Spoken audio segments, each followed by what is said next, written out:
Assalamualaikum warahmatullahi wabarakatuh. Segala puji bagi Allah Subhanahu wa taala yang selalu memberikan nikmat sehat walafiat, terutama kesehatan iman, dan tidak lupa salawat serta salam kepada baginda Nabi besar Muhammad sallallahu alaihi wasallam dan kepada keluarganya dan para sahabat-sahabatnya. Halo teman-teman semua yang dirahmati Allah, semoga kita semua sehat-sehat selalu walaupun kenyataan dalam diri kita begitu pahit, sepahit kopi.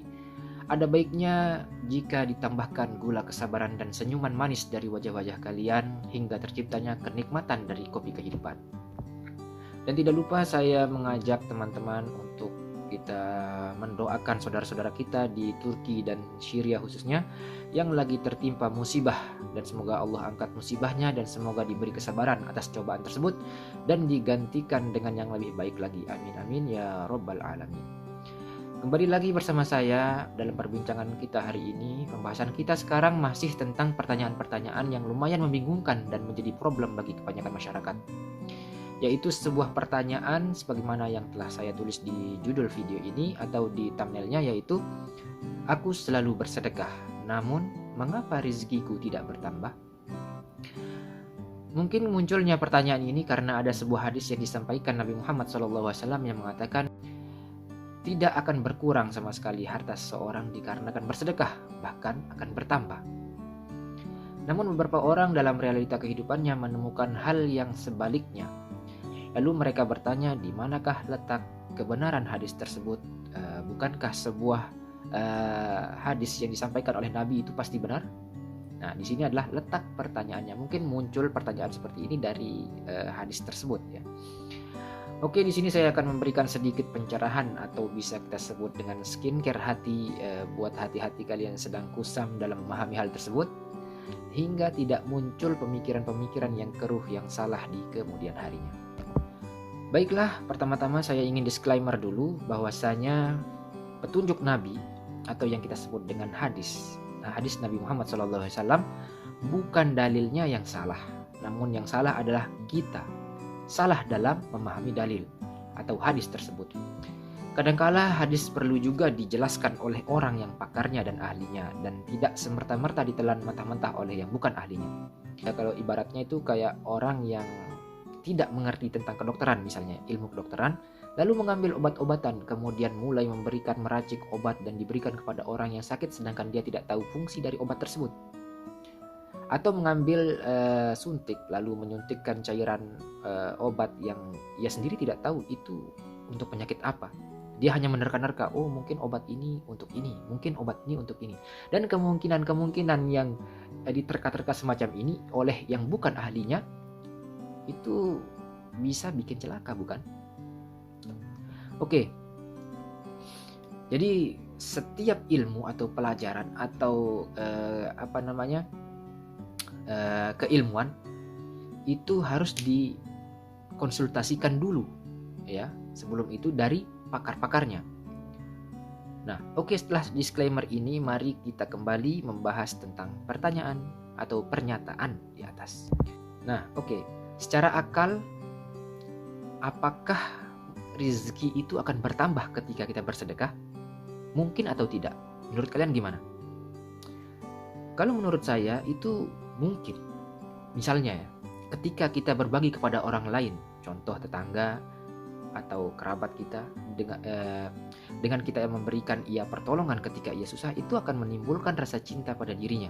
Dan nanti suatu saat ketika kita butuh bantuan, dia akan ada untuk membantu kita. Dan kehidupan kita menjadi aman, selamat diri kita, keluarga kita, dan harta kita. Atau memberikan sedekah untuk orang-orang yang tidak kita kenal, maka ketika kita memberi dan menutupi kebutuhannya, maka itu menjauhkan diri orang tersebut dari mencuri hak orang lain. Atau bisa saja pencurian itu menimpa diri kita. Dan perlu diketahui, rezeki itu bukanlah uang. Rezeki itu kalimat yang memiliki makna yang sangat luas, yang terdiri dari kesehatan, teman baik, tetangga, keluarga yang baik, anak cucu yang baik, soleh-solehah. Cinta juga bisa dihitung, ya, bisa dihitung sebagai rezeki ataupun kasih sayang. Makanan, minuman, atau waktu, atau orang memberi waktunya yang luang untuk kita, dan harta dan lain sebagainya. Tapi ya bisa dikatakan rezeki itu adalah sesuatu yang kita nikmati. Namun jarang sekali orang menghargai nikmat atau merasakan nikmat yang sedang ia nikmati. Walaupun yang paling menonjol dari rezeki adalah harta, namun kita perlu pertimbangkan sekarang. Misalnya, kita memiliki uang 10 miliar. Namun Allah mengambil nikmat sehat dari kita, hingga kita terkena penyakit yang mewajibkan kita berobat setiap minggu misalnya, atau setiap bulan, atau setiap tahun dengan biaya yang tidak sedikit, misalnya ratusan juta. Lalu apa gunanya uang sebanyak itu? Ya, dikisahkan juga ada seorang miliarder memiliki penyakit kanker stadium 4 dan divonis oleh dokter 7 hari lagi mati. Lalu dia datang ke dokter tersebut dengan membawa berkoper-koper hartanya yang ia miliki dan berkata kepada dokter tersebut, "Sembuhkanlah aku." Lalu dokter tersebut menjawab, "Ini penyakit sudah parah, kami tidak bisa mengobatinya, kami angkat tangan." Dia hanya termenung melihat harta yang ia miliki, yang ia bawa berkoper-koper, lalu dia berteriak dan melemparkan semua uang itu seakan-akan tidak ada harganya. Nah, di sini kita ketahui bahwasanya harta itu bukanlah segalanya. Makanya banyak sekali orang yang lupa dengan nikmat yang ia punya dan menganggap itu adalah hal remeh dan tidak merasakan keberadaannya. Contoh kecil, ketika kita masih bisa bernafas dengan lancar, adakah yang sadar bahwasanya satu kali nafas kita itu sudah rezeki? Namun orang mengatakan hal itu yang hal biasa, semua orang bisa bernafas.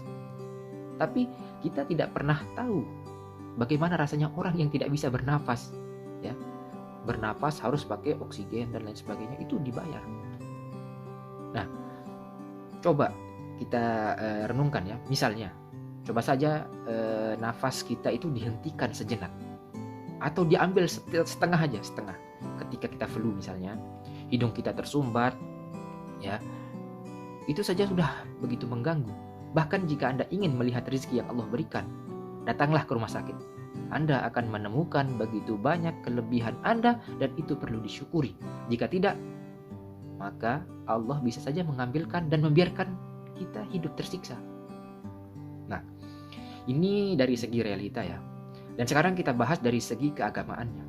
Jadi di dalam agama kita tidak hanya diajarkan beribadah, namun kita juga diajarkan penyucian diri, yaitu tasawuf.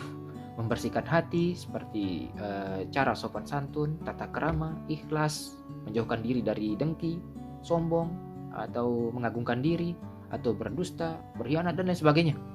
Itu adalah tasawuf, yaitu penyucian diri ketika beribadah. Nah, salah satu daripada tasawuf itu kita diajarkan untuk ikhlas. Apa itu ikhlas?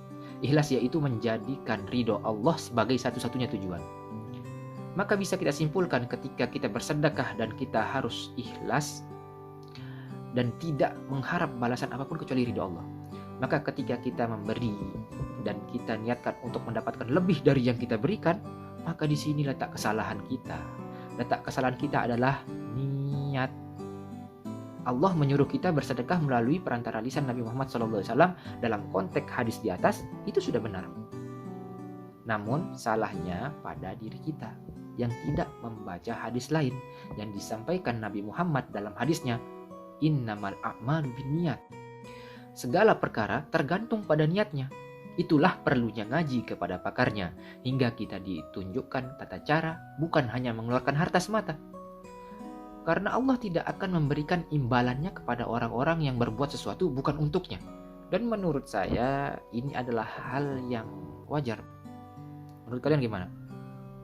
Apakah kalian akan memberi imbalan kepada orang yang tidak bekerja buat kalian? Dan ini hal yang wajar. Semisalnya kita bekerja membersihkan halaman rumah seseorang, lalu apakah kita berhak meminta upah dari tetangganya misalnya? Secara akal yang harus kita minta upah adalah pemilik rumah yang kita bersihkan. Gak mungkin dong kita minta sama tetangganya. Nah, muncul lagi beberapa pertanyaan. Tapi saya sudah ikhlas. Ketika memberinya saya sudah ikhlas, tetapi tetap aja gak ada, gak dapat lebih dari harta tersebut. Jawabannya adalah orang yang ikhlas tidak akan pernah menyebutkan keikhlasannya. Jika masih disebut-sebut atau diungkit-ungkit, maka itu bukan namanya ikhlas, tapi apa? Komplain. Jadilah seperti surat Al-Ikhlas yang tidak ada kata-kata ikhlas di dalam. Coba baca surat Al-Ikhlas, itu tidak ada kata-kata Al-Ikhlas.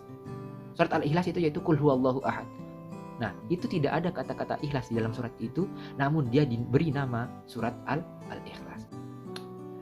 Lalu bagaimana dengan harta yang telah saya keluarkan? Jawabannya, yang telah berlalu maka berlalu. Ubahlah niat kita, insya Allah Allah akan terima niat baik kita. Dan di akhir kalimat ini saya ingin menutup dengan sedikit kata-kata yang mungkin bisa dijadikan inti dari permasalahan atau pembahasan kita. Tuhan tahu cara membalas kebaikan hambanya.